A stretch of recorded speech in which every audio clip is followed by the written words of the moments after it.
Thanks so much for coming out, guys. So this is obviously, in the description it said we were going to define docuseries, so no pressure, just easy peasy. And I have Webster on my speed dial so I can let them know what we decide here. But I wanted to start off really talking about what an incredible year this has been for docuseries as a whole, as an industry. You all can tell me whether you agree or disagree, but I mean, I feel like it has hit the mainstream and penetrated the zeitgeist more than I have felt in many years past. What's your take on that? Do you feel that way as well? Like just looking at buzz around different projects? I think it depends on what you consider a docuseries. Right. We're going to get into that.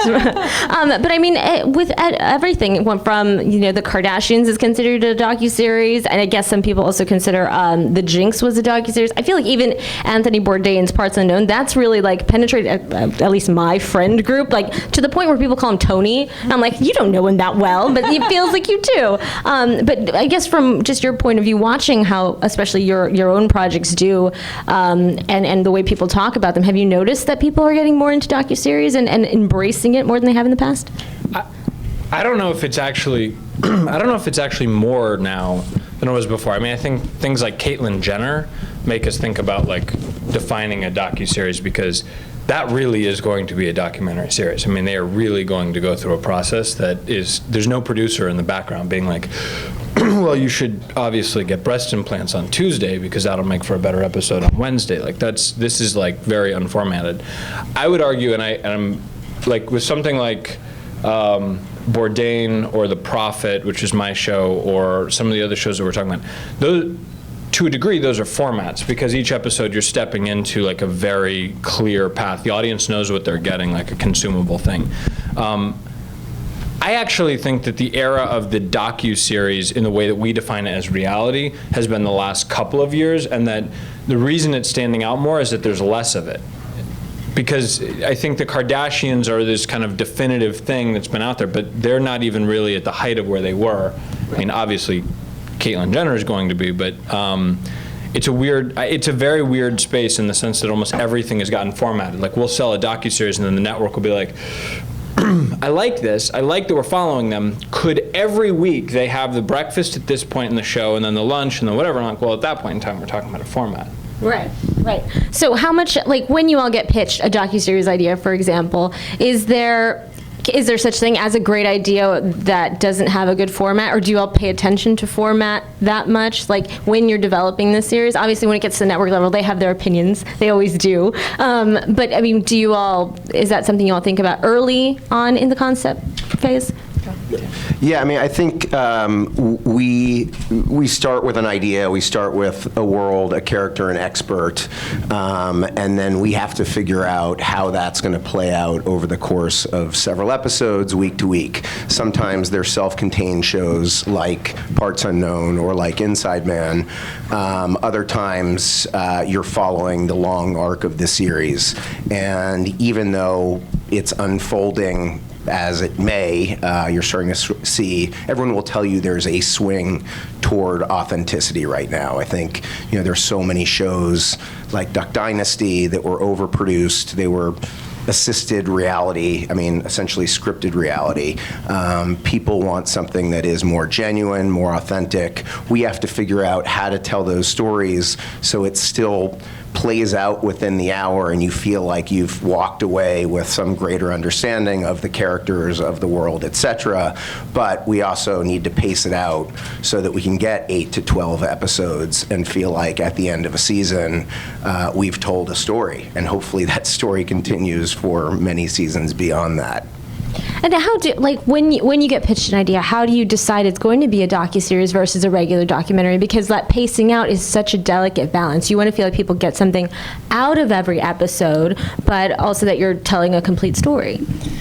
I think there's a spectrum, certainly. At CNN, you have to understand that when you come in the door with an idea, it's going to be very different than what you're potentially going to be pitching History or E, for instance, right? So at CNN, we have we basically have a bottom line of we're not going to overproduce. It has to be verite because we have a news brand and there's an integrity behind it, right? So even though you could say there's a format to Bourdain or Spurlock or Lisa Ling, it's really just each episode there's a topic and they're the lens that you're going through. But we don't take every act and say we need to signpost this, there needs to be VO here telling us exactly what we're doing. It's let's let the audience learn, also be entertained, but not overly produce it because we're really trying to make docuseries. Now, if you brought the same series somewhere else, they could ask you for those things, and then you're more formatting it. So I think you have to be flexible as a producer, but you also have to know what kind of show you want to make.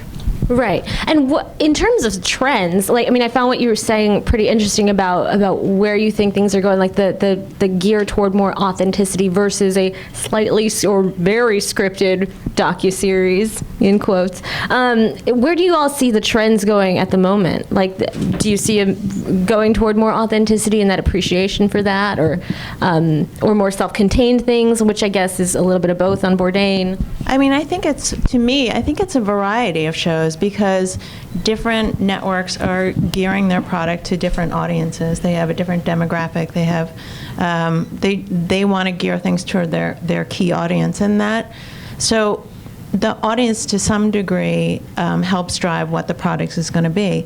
I mean, one of the great things for us about being on CNN is that they don't want to put their fingerprint on the show. I mean, they give us a lot of freedom to do the show the way that we see fit, and it's really driven, by Tony's desire to go to places.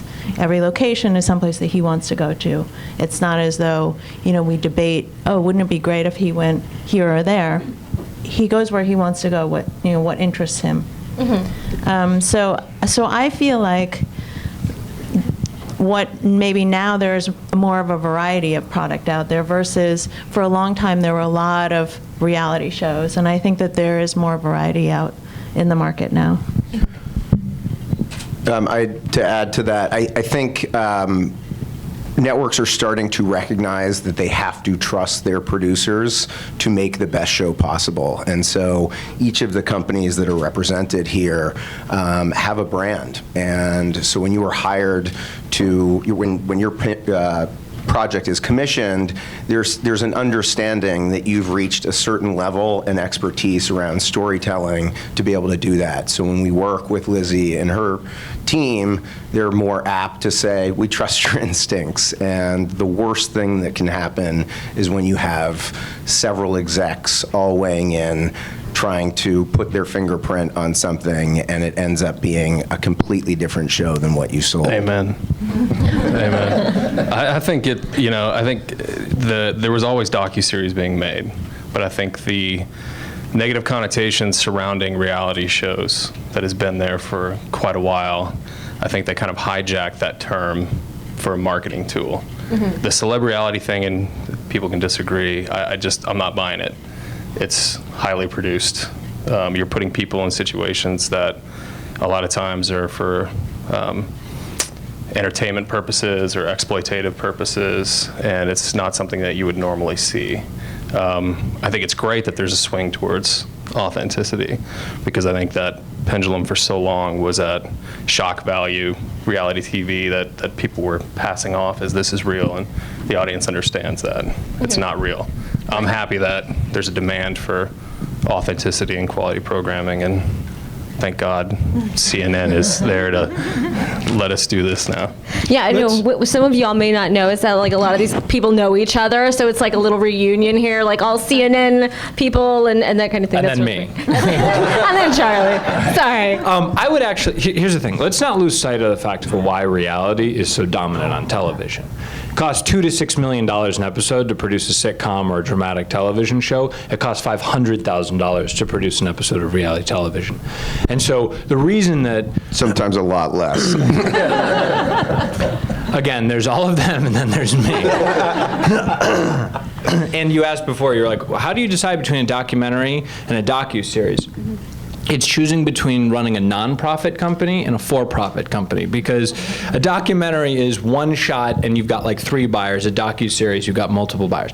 But just to respond to what you were saying, I think that at the end of the day, the reason celeb culture and shock value and all this other stuff is because it's there to replace Will and Grace, and it's there to replace. I mean, make no mistake about it. The fact is, E can afford to take one scripted shot a year, maybe two, but they can take 50 reality shots a year. And those reality shots have to compete with what the entire marketplace is putting forward. And now the marketplace isn't just 175 channels on cable and satellite, et cetera, but it's also maker studios and all of these other, MCNs, et cetera, where all this content's being pushed out.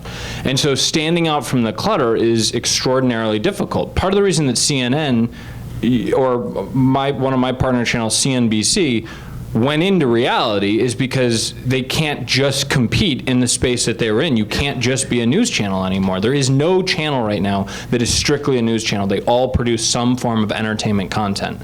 And then the patina that gets added to that is added so that it can define itself against other things. CNN does that in large part because they do have scruples and morals, which is a nice change of pace. But also because that is their defining characteristic. Like, you play with what you've got. Had CNN come out and been like, actually, we're gonna do bawdy shows about like agents for strippers, like that probably wouldn't make that much sense in their brand, and then they'd have to redefine. Lizzie, did you get that pitch? I was going to say. By the way, Craig Pelagian not only produces that show on Showtime, but it's amazing. Talk about a docuseries. No, but what I was gonna say is, and so like every time I hear the word authentic, which is like the word of the year this year, I think of this joke George Carlin used to tell. He's like, when you look at something, it says like, tastes like chocolate. He say, tastes like chocolate. You know what that means? No fucking chocolate. Like, there's no chocolate in whatever it is you're purchasing. And when I hear the word authentic, I love hearing the word authentic, because all I can think is, by slapping the word authentic, real, organic, like whatever word you want to slap on there, as soon as someone tells you that, like my friend has kids, and whenever they say, I'm telling you the truth, he's like, as soon as you tell me that, I assume that you're lying to me. It's really what networks claim they're looking for, and whether they want authentic or not remains to be seen. I mean, there's probably a reason you haven't seen a hit series around crop dusting, which is a very dangerous job, but I think 90% of that is not going to make for a very interesting show. So, maybe truffle hunting is. It's our job. Gold digging is, or like gold digging is. It's obvious. Duck Whistles made $80 million, so like let's contextualize. So did Ship Captain. Yes, and it was fully scripted. But by the way, that's a really good point, though. We talk about docuseries being bigger now, but the truth of the matter is, like, look at Tom Beers. Like, Tom Beers sold his company for $100+ million entirely on the back of what is effectively completely unscripted docuseries off the back of fishing boats and ice road truckers and all these other things. Ice road truckers, I would argue, might have had a little bit of augmentation. Yeah. Sure, but I think Deadliest Catch to this day is still one of the best reality TV shows on network, and how many seasons later? Well, kind of jumping off that point a little bit, when you all look at a story and say, there's something here, describe to me that feeling, or even relate it to some of the experiences that you've had, in terms of like looking at a subject or hearing about crop dusting and how dangerous it is, and thinking, well, let me see, what do I do with this? Like, can you talk a little bit about some of the experiences you had? I mean, I would say in every show that I've worked on, whether it's Bourdain or I have done reality shows, it really has to be built around key characters, because if you don't have compelling characters, it doesn't matter. And to your point, like the Duck Dynasty, okay, obviously those were compelling characters. So it was as much about building the show around them. And I think that's often what networks are looking for too. They're looking for, what is your anchor, and what is the point of view of that person, and where are they going to go that interests everybody else. So that's what I would say. If you don't have a good cast or a good character at the center of it, then it almost doesn't matter what it is. I consistently tell people when they're going to pitch me something that I don't care what the person does. You just have to be able to put them on a stool on camera and ask them questions for like 3 minutes, and if they're interesting, you've got a television show. Like the show we're doing right now, which we're shooting in Texas, which anyone from Texas probably knows, Rooster McConaughey, Matt McConaughey's older, yeah. So Rooster, somebody gave me a tape of Rooster, and he was sitting in front of a fire, and he was pontificating about the beauty of bankruptcy and why everyone should embrace bankruptcy and why that's such a great thing. And it's like 90 seconds, he's into his like 15th beer by the time he's actually doing this, but you are so like bought in on whatever the hell he's selling that we were like, okay, this guy has got to have his own television show. And from that point forward, your life gets a lot easier because you can just turn the camera on and he's going to do interesting stuff. Then in our case, we try to find a format he can live in so we don't end up in a 15th beer by a fire like in every episode. But maybe that's just the way he lives. Maybe that's authentic. His son's name, I swear to God, is Miller Lite. Your kid? No. I love that the pontificating runs in the family. Like that's exciting. Well, he's just chasing himself 10 years from now. That's Right. what he's saying. Right. That's. But yeah, going back to the point about characters. How do you think that the trends are kind of going in terms of centering an entire reality show around just a character in their everyday life? Because you did the Rachel Zoe project, which I loved, frankly, because I found her life so... Oh, somebody clapped. Yeah. Yes. But I loved that show because it was, even though it was like her normal life, she had a very special existence in like that, or in the entertainment industry. But like, are we moving toward a point where we're going to go away from people that we already kind of know, like character-wise? Or are people more interested in the everyday man? Like what is happening there? So Sandy actually produced that series when we were both at Original Media. I helped sell it to Bravo and then went to another company after. Regrettably, because that was probably like one of the biggest hits in reality TV for a while. When that show was initially set up, we tried to do it. She was going to do each of the 4 fashion shows around around the world, Paris, London, Milan, and New York, and we would have sort of more of a documentary approach to what it looked like to have to run some of the biggest runway shows as she's styling all of these celebrities, many of whom you wouldn't have known in Italy and or London.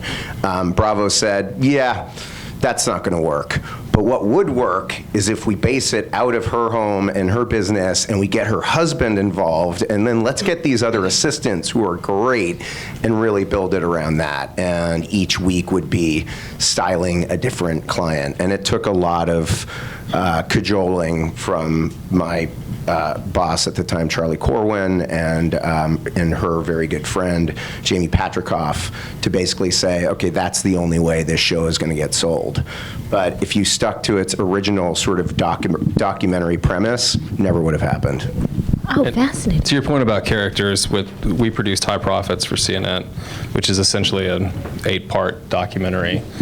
We went out and met Brian and Caitlin, the 2 main subjects, and what was interesting about them was, there's been plenty of marijuana shows, but they are very not stereotypically the stoners, the hippies. Nobody wants to watch hippies. So, that's universal. That's fact. I'm saying that as fact. But they were very, very business oriented. They're very smart, very ambitious, extremely hardworking.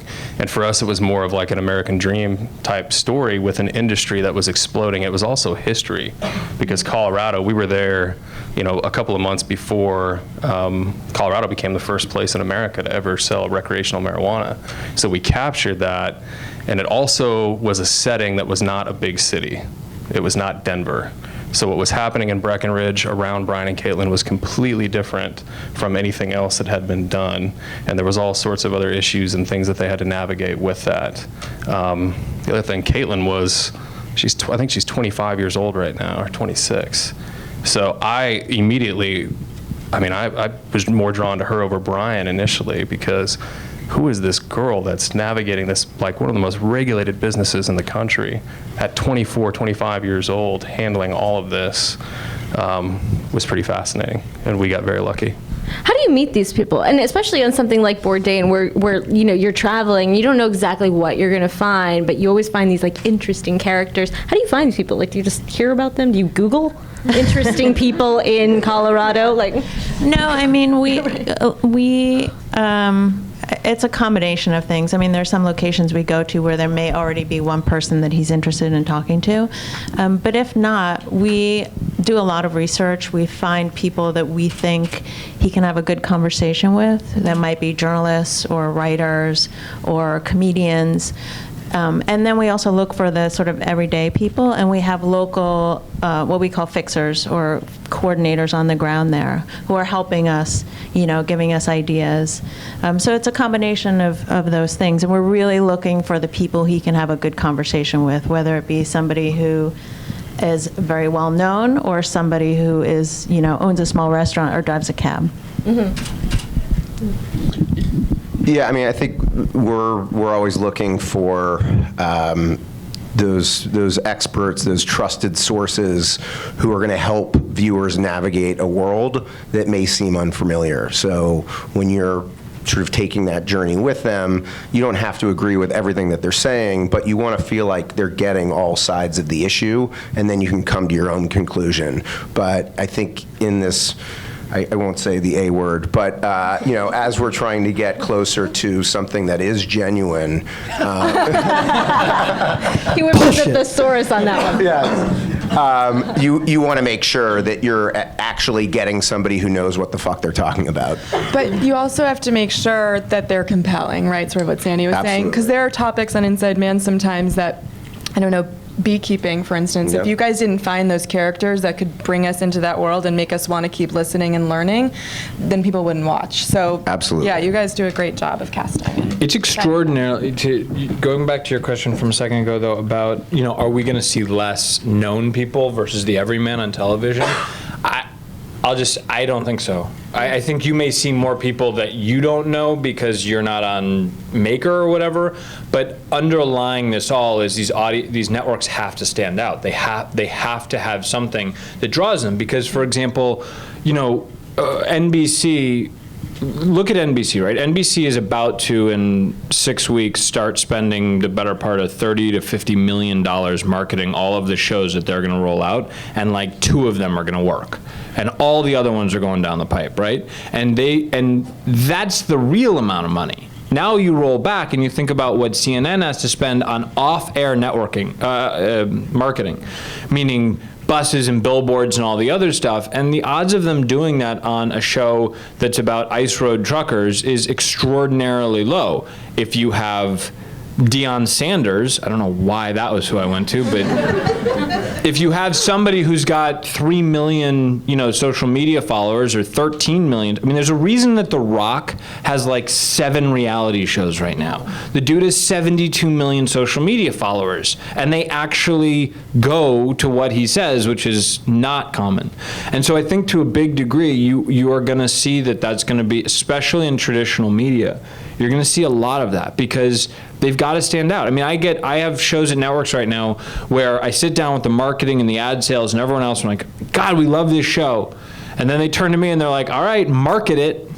Like, you go out and do it. Like, we'll put out a press release and we'll do on-air marketing, but anything you can do. And so, like, me and my team or whatever are calling the Today Show and anywhere we can get our characters on television, and it's a hell of a lot easier to get Rooster McConaughey on Howard Stern than it is, Billy Joe whatever, who, nobody knows. And I think that that's let's be clear. I'm obviously the person on this panel who's a lot less scrupulous, which is weird because my company is based entirely on, one of the reasons, you're asking how people come to my company, it's an inbound business. The majority of people come because my brand is joy, happiness, and change. Like, if it doesn't fit within that sector, I don't do it. So if I would produce a show and then have to shower after doing it, I wouldn't produce a show. That being said, as high as a standard I hold myself to, the 4 people to my right it's a much clearer picture of why I'm on this panel now that I've been here for 20 minutes. It's rare I get to play the black hat. Well, to your point of joy. I made some shows at MTV that have already secured a place for me that I don't want to talk about. But yes. He's in his St. Peter negotiation company right now. Yes, That is I exactly did the Rachel right. Zoe project, but I did do Scared Straight. So you have to balance that out. Right. Well, I feel like that goes for viewers too. They like to balance it. As much as I like a good Rachel Zoe, and yes, I watch the Kardashians, okay, but I also I love Anthony Bourdain. You can tell him that too, personally. But I feel like even viewers like that balance. You can have the brain candy and the very serious, like very highbrow sort of docuseries program. But do you think they belong in this? Like when you all hear docuseries being used, are you offended when it's like lumped together in the same conversation as like a Kardashian or like especially to the four on the right? I was going to say, Yeah. no. I mean, I think it just depends. I think what we're all saying up here is that the audience gets it by this point, right? So I don't take offense to it because I think people are very, very aware of the fact that Bourdain is very different than Kim Kardashian. So no, I don't think. Yeah. I think it's amazing you just said though, like, something that's real is considered highbrow. Yeah, I think so. I mean, just from my common person point of view. But yeah, I think it is because especially the way that those things are shot, I feel like we're moving toward a very cinematic docuseries trend. You're nodding? No, I completely agree. I can just say over the span of 3 years now at CNN, the types of pitches that come in the door, a lot of times they felt like insert host here, and you can just tell us what you want, but we have someone who's really exciting, and we're just like, that's not the kind of show that we want to produce. But then when you have something like High Profits that comes in, which is very different than a lot of our other series, the way it was shot looked like a film. And those are the kinds of shows we want to make on CNN so that when someone's flipping through the network, they're not confused as to, is this a news program or is this a series, an original series? You know it's an original series because of the way it looks and how captivating it is. The problem is that today, even more so than 3 years ago. I mean, you could literally go out with your iPhone 6 right now and shoot broadcast quality content. And so, like, my argument with the docuseries and all the other stuff is, look, I get that Duck Dynasty is a punchline, and I understand where the issues are with Pat being, a homophobic, racist, Christian, whatever. But here's the deal. Not this Pat. True. Valid point. I meant patriarch of Duck Dynasty, not the dude that did the show about people getting high. Well played. Thank you. But here's the thing. Duck Dynasty, in my estimation, is as hard, if not more difficult to produce. Because at the end of the day, you are doing the impossible. First you found insanely interesting characters who really are doing the premise of the show. They really are multimillionaires who make duck whistles. And then you're adding this element of creativity that they effectively created Friends. Right? I mean, they effectively created a sitcom that you tune into that's a half hour that's incredibly well produced with non-actors. It's not like any of these people were at like Juilliard figuring out how to like deliver the right comedy timing. Like this is not like, that is extraordinarily difficult and really impressive. And the thing is that from my perspective, I believe in education through entertainment. It's why I produce The Prophet. It's why I do NFL characters. It's why I do that kind of stuff. But at the same time, entertainment for entertainment's value that is not schadenfreude. Like that's the thing that's amazing to me is Duck Dynasty was not making fun of those guys. Duck Dynasty, they were in on the joke and everybody else was producing the joke. My issue is with 19 and Counting and some of these other shows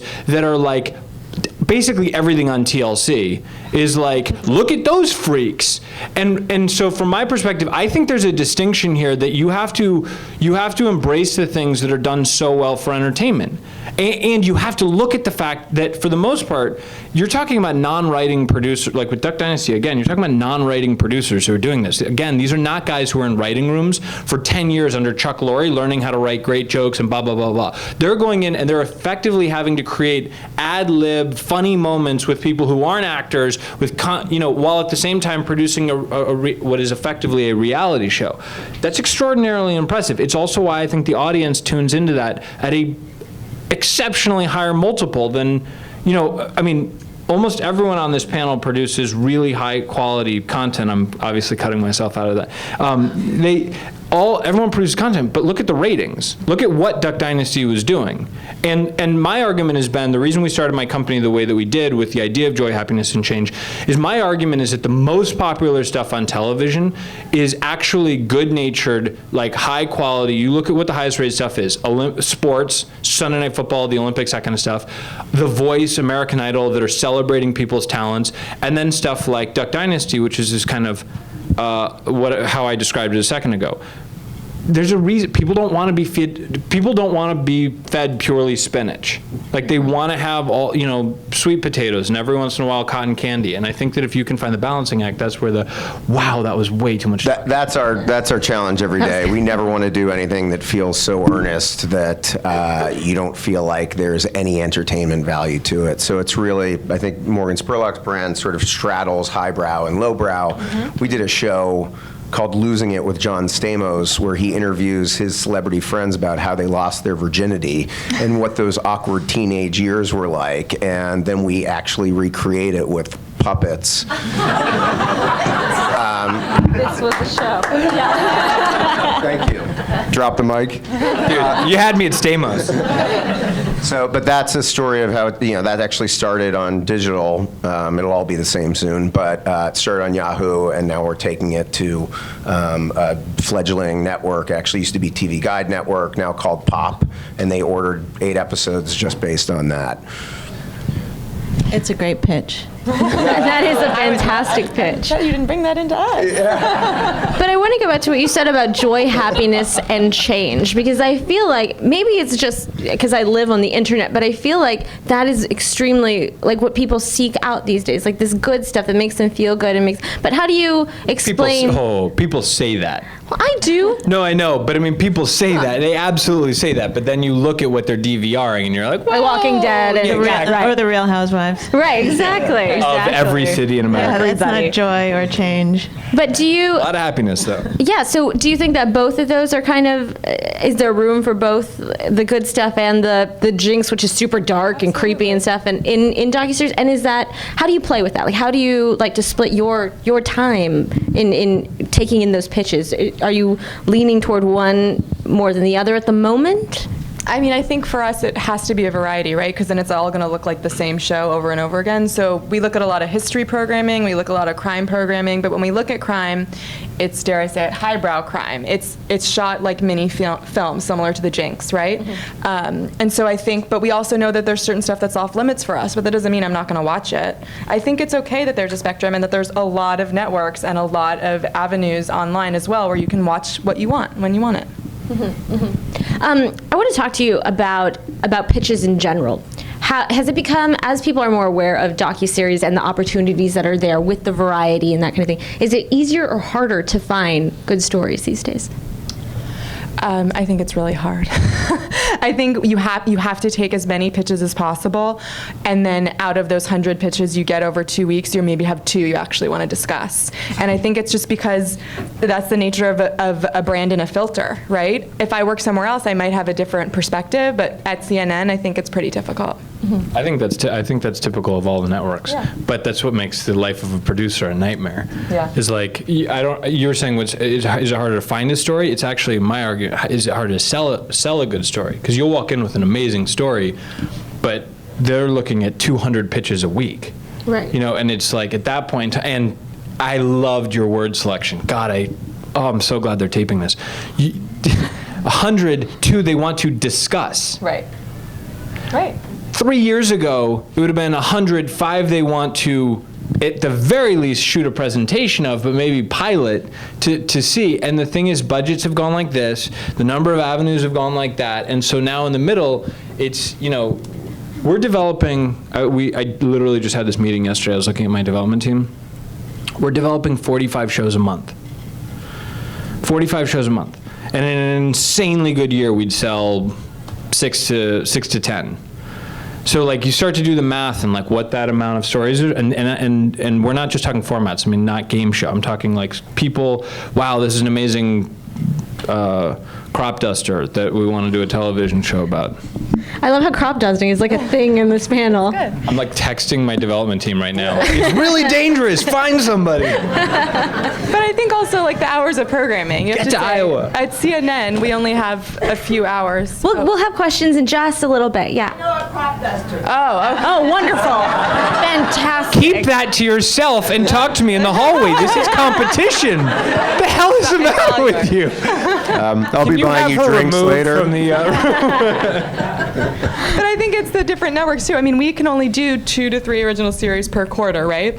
Somewhere other cable networks can program hours and hours and hours of television. So I think it's very different. TLC has a lot of availability right now. They got a lot of time on the schedule. I don't think TLC is going to be buying a show from you anytime soon after this hits the web. I had to pitch that. Hold on, true story. I went into TLC the day after they had to take Duggar off the air, and obviously my brand is not to sell shows to TLC for the most part, but my agent has a sense of humor, so I go into TLC a bunch. So I'm in the pitch, and in the room, it's all posters, right? So it's like 19 and Counting and Honey Boo Boo and like all these other shit. I think they took those posters off the wall. The next day, but like while I'm there, they're like screwed into the wall. So I'm like, so we start the pitch, and my pitch is something they're never gonna buy. So like we get like halfway through it, and I was like, okay, all kidding aside, like what are you guys gonna do? Like seriously, what are you gonna do? And to their credit, they were like, double down. Like this is, and they've got this great line. They say, the show they want to know is, oh my God, and what that means is they want a story that you're like, holy crap, like that's real? And then you fall in love with the character. And you get like, That is so TLC, it hurts. That's my nightmare. Tell me about some of the things that you all are working on right now. What are we going to be seeing? Because what I love about documentaries is that I feel like you were talking about Caitlyn Jenner, for example. That is in filming right now, and ABC Family is going to launch another show about a kid whose father is going through transition at the moment.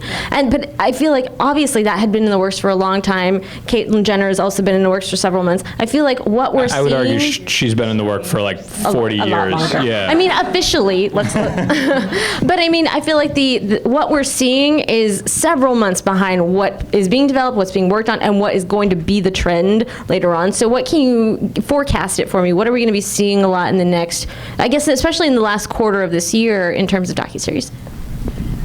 I don't know if you guys want to talk about your development. Yeah, I mean, we had I can't, if we had a crystal ball, we'd all be, I don't know, doing other things, at this point. But yes, it's I mean, it's obviously it's a gamble. You have to be slightly ahead of the curve, but not too far ahead of the curve. But just to what we're working on, our next project, which was just announced, is called American Takedown. It's an anthology series, which you don't really see all that often. Each week, it's a different crime unit that is focused on taking down a specific type of criminality. So it's everything from sex rings, dogfighting rings, drug smuggling, cargo theft. But it's as Lizzie was saying, it's shot very cinematically, so that for each one that you're looking at, yes, you're invested in the characters, yes, you're invested in the action of it, but it also feels like you're watching a film.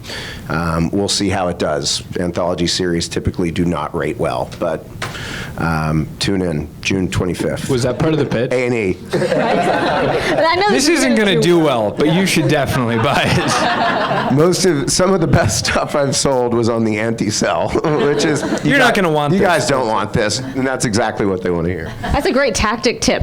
That's how you sell Ferraris. You can't afford this, but And Lizzie, what are you? I think, for us in particular, 2016 is an election year, so we're looking at programming that can both complement that and give people a break, because that's what they're tuning into CNN for. So we have a series called Race for the White House, which covers 6 of the most contentious elections over time. Kevin Spacey and Raw TV are producing it. Yeah. So we're really excited about that one, and everyone at CNN is very excited about it. Everyone's a huge political nerd, and we think it's going to be great. But then we're still going to continue to produce all of the other programming. We have another series with Kamau Bell called United Shades of America, and he's looking at race and culture in America, but doing it with a political point of view, and a comedic point of view. And I think that's going to be different for CNN because we don't do comedy. But if we can do smart comedy and it works, great. We'd be open to hearing more of those pitches. Just he used his Frank Underwood voice. Does Kevin Spacey use that, like when he voiceovers it? We're Like trying with to the table it country. for now. Yeah. We'll see. I'll let you know where we land. Awesome. Pat, what do you? We have a lot of things in development, and I cannot talk about any of them. But that's the good stuff. That's Hopefully, I mean, it's all a calculated risk. You never know. You know. And your show is currently airing on CNN. It's in, has a few more High episodes Profits. left. There's 2 episodes left tomorrow night at I think 9 Central. Yes. Episode 7 will air, and then next week is the finale. Great. Sandra? Well, Tony Bourdain will continue traveling around the world. I mean, I work with 0.0, and they're always developing new projects as well. I'm not part of the development team, so for me, it's mainly Tony. And getting approvals to go into these crazy countries. Yeah, well, that can take a long time, yeah. I've got a big new series at TLC that I want to announce. Our big thing is the Rooster McConaughey thing, which will air the first week of August. It officially gets announced Wednesday, so I was specifically told by the network yesterday that I'm not allowed to say the name of the show at the Austin Television Film Festival. So that happened. Here's what's I will tell you, this is my crystal ball prediction. We're all going to produce content. It's all going to air in the fall, and the NFL is going to crush all of it. I would say that it may not air in the fall. Some of it may actually fall out because there will be several executive changeovers that happen while we're producing our content. They'll clean the slate, and everything you've been working on will actually be shelved. Ethan, are you suggesting that's happened to you in the last 3 weeks? If you've worked in this business long enough, it's happened to you. All right, well, guys, we're going to take audience questions. So you want to raise your hand, and I'll. Oh, perfect. We'll start at the back, and then we'll move forward for everybody. I was wondering if each of you could define Docuseries. Oh God. That was my last question. Thanks a lot. I'm just kidding. Yeah. I think we should all just say authentic programming. Authentic programming.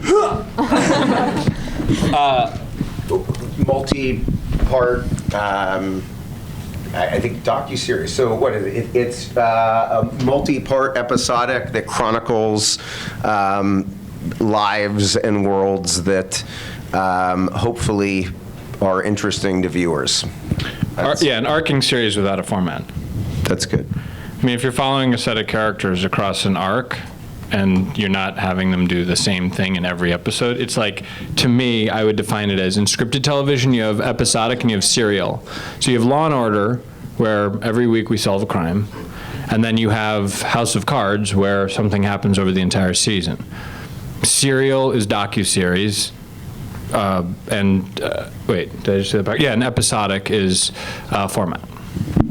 Well, I'm not sure then what that makes my show, because we do standalone episodes, but go into them with a documentary point of view. So it's a series. No, I'm not saying it's not documentary. No, I'm just saying. It's not documentary, but it's format, because every week he lands in a country and does his thing in a country and then leaves. Like, you're not in Iraq for 3 episodes. No, that's true. I'm not being contentious. I'm just saying. I want to be contentious. I want to fight. This is the nicest fucking panel I've ever been on. Like, somebody throw a punch. No, I mean, I think docuseries has become such a generic term that I'm not always sure what falls into it and what doesn't, and what's the difference between docuseries and reality series. Because I would say that anthology series that you mentioned sounds documentary style. To me, that would fall under docuseries. But it's not an arcing storyline. That's right. And I have trouble calling the Kardashians a docuseries because those kind of shows are heavily produced. So That's like called a- a that's a- docu-soap. yeah. Oh, Yeah, a really good the term docu-soap has sort of disappeared, but I would agree. I like it. But would you call The Jinx a documentary? Yeah, I think that was But that's heavily produced. That was as produced as the Kardashians. No, but when to I'm be talking perfectly about honest. produced, I mean, I guess from my perspective, what I mean by produced, because I've done reality shows, I understand, like, you are She setting... did LA Inc. You're setting Reality things show. up to, sort of happen on a convenient timeline, with the core of information being like who those characters are and what they're really interested in, but you do have to work within the schedule for shooting and all of those things. I would say The Jinx is a documentary because of the sort of deep research and history. I mean, they went after it not knowing what they would end up with in the end. And they were like incredibly, like, it was like God looked down on them and he gave himself up, Gave them a really creepy guy. But he specific. I mean, Alex specifically is the king of, like, I would argue he's as good at going into something like that, and he's like a great prosecutorial lawyer. Like, he knows where he's leading you by the time he gets there. And my argument about the Kardashians, look, again, we're picking like great punchline shows like Duck Dynasty and the Kardashians that are like, people say like, the Kardashians. And to be honest, I wouldn't produce the Kardashians. It's not like, I'm not interested in doing that kind of show. However, I fundamentally disagree with the idea that that's not a documentary, because at the end of the day, they're not actors, and as much as it's a controlled environment, they still are living within that environment, and they're following them around doing it. And I worry that when we do knock stuff like that down, that like the real world, for example, is... I'm happy to knock it down. Yeah, I know. I mean, you have, if you talk about like scripted and produced documentary, I mean, everything that Errol Morris has done has been heavily produced and written out. So has every Ken Burns documentary. If you look at Frontline as a series, those are documentaries that are heavily written, heavily produced. I think it's just, how are you manipulating that outcome? Are you manipulating an outcome?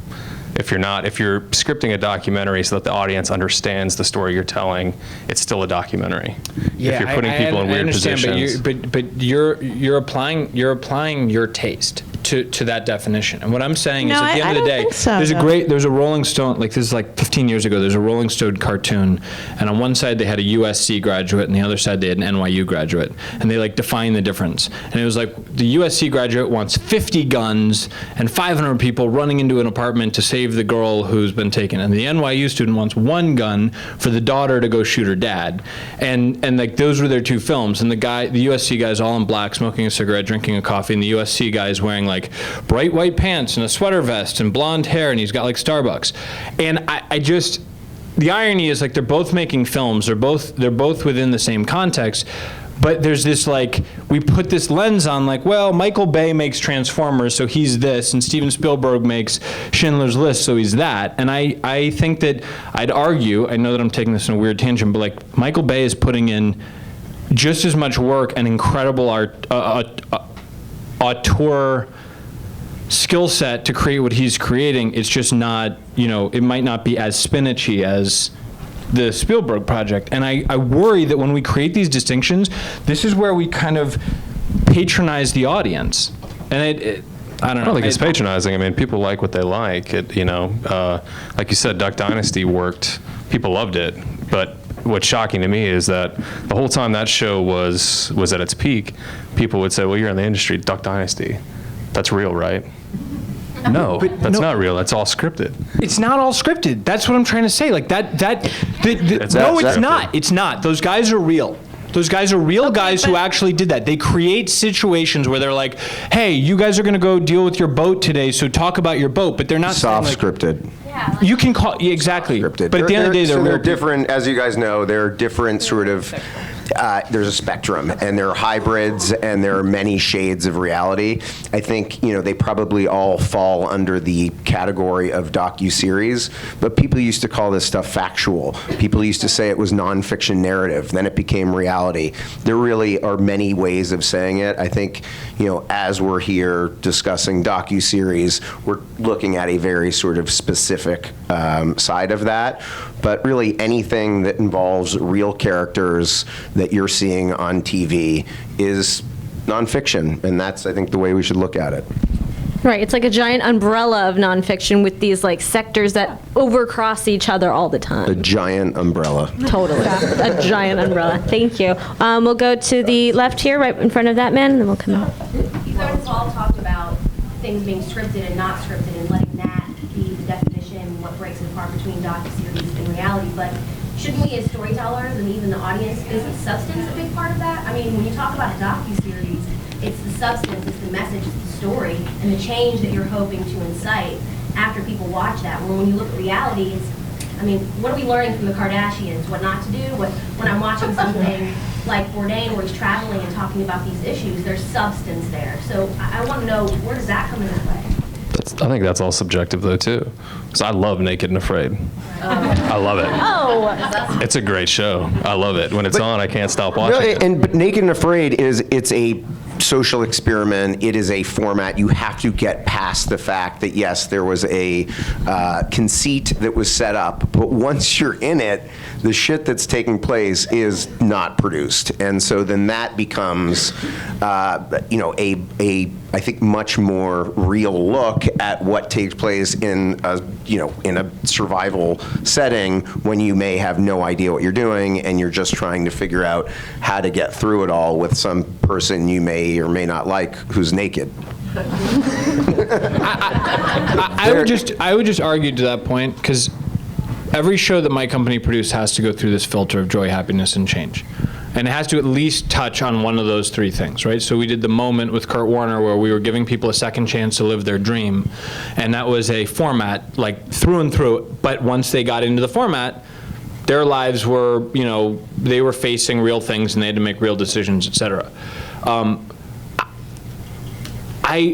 One of the reasons that the mission statement is joy, happiness, and change, and that it can be any of the three, is that I don't feel like everything I produce, like the first show we did was we put a team of Navy SEALs together and we went around the world and we arrested terrorists all over the world. That's change. Like that's like, no shit, we're really making a difference change. I don't think that everything we have to produce has to do that. And I don't want to knock down, I guess the point I'm trying to make is I don't want to knock down the other stuff that is entertaining, et cetera. And I cannot believe that I am sitting on a stage defending the Kardashians. Like, this is not, It's but happening. like the Kardashian, exactly. It is like fucking Twilight Zone. Are you friends with them? I've actually never met them, which is, I don't think, look, it works. It's entertaining. I'm not knocking an audience. No one here. but I got- To be but- clear, no one here is knocking. But I got We're just wrapped not in, making it. But I got wrapped in the last couple of weeks by a girlfriend to watch the Kardashians.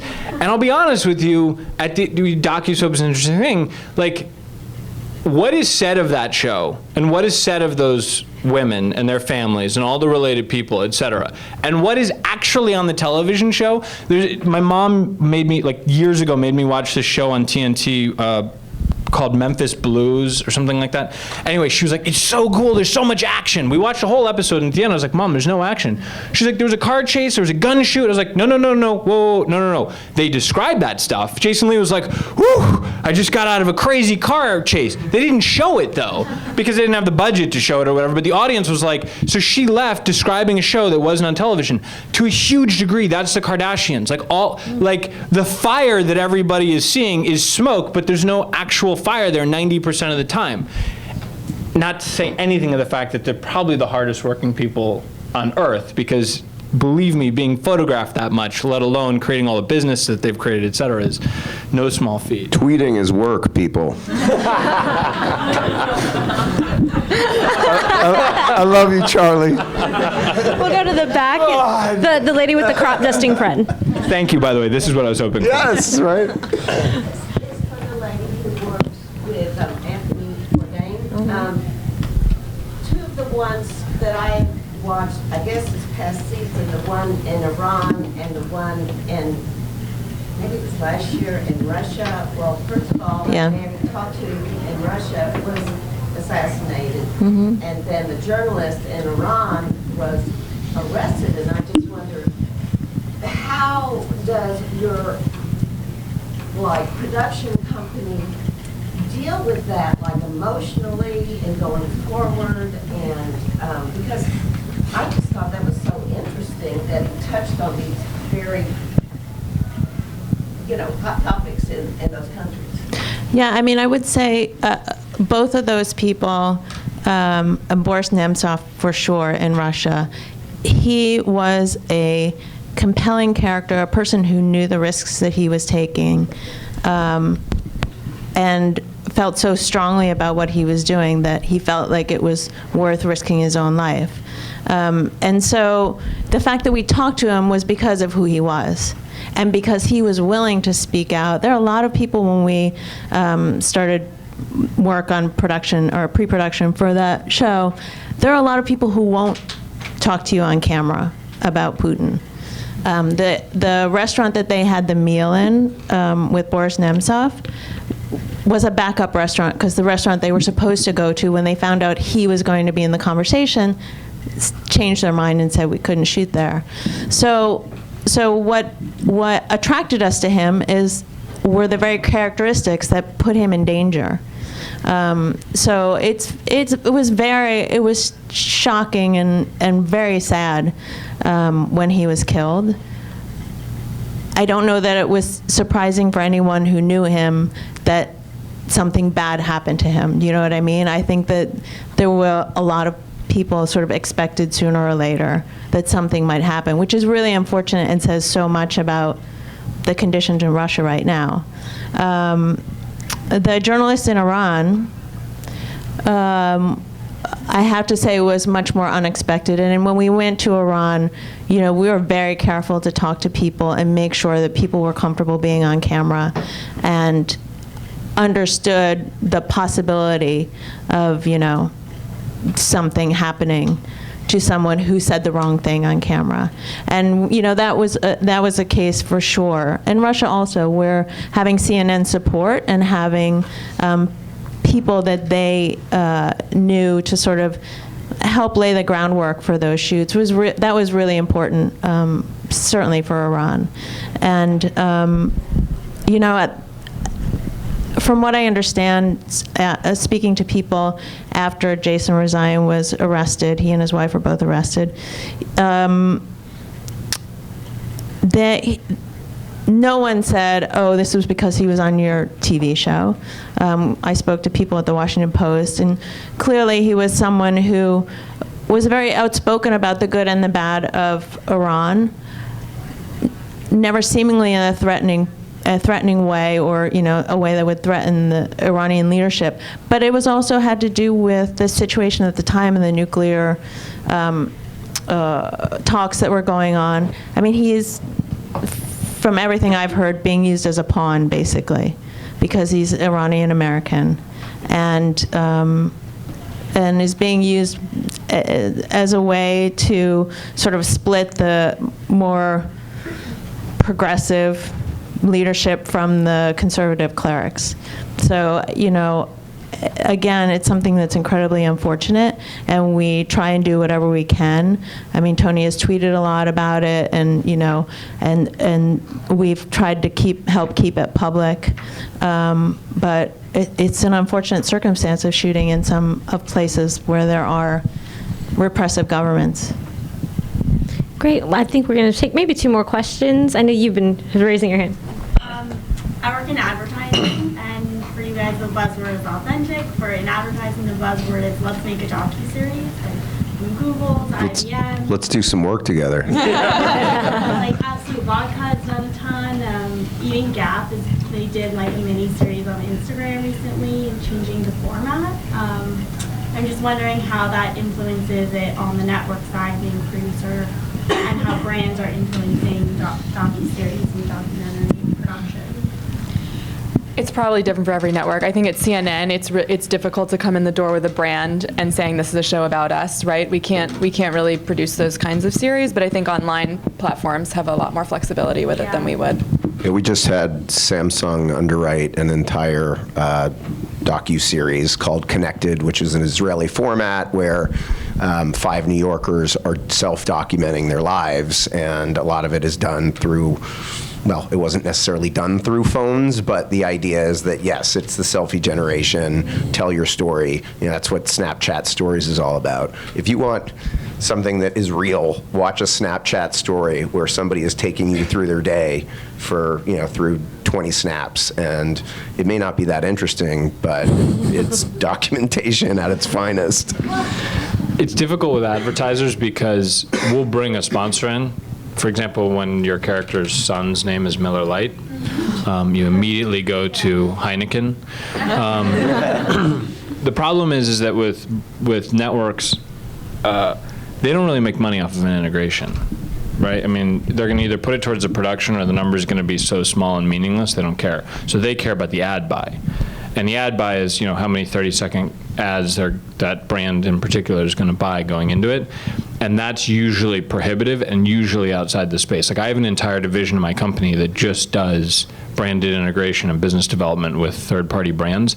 And the thing we run into is, we're like, yeah, we need $1 million against production, but $1 million against production probably means anywhere from $4 to $8 million in an ad buy. So now all of a sudden, Miller Lite is like, yeah, $1 million I'm interested in, 9 I'm not, And so I think there's years ago it's like Simon Cowell is going to drink Coke and then people are going to buy Coke. Well, people weren't really buying Coke, so that's sort of gone away, and so now you've got to get really creative about how those integrations are. So for example, you get your character to name his son Miller Lite, and then it's like an organic, no, I'm just kidding, I didn't.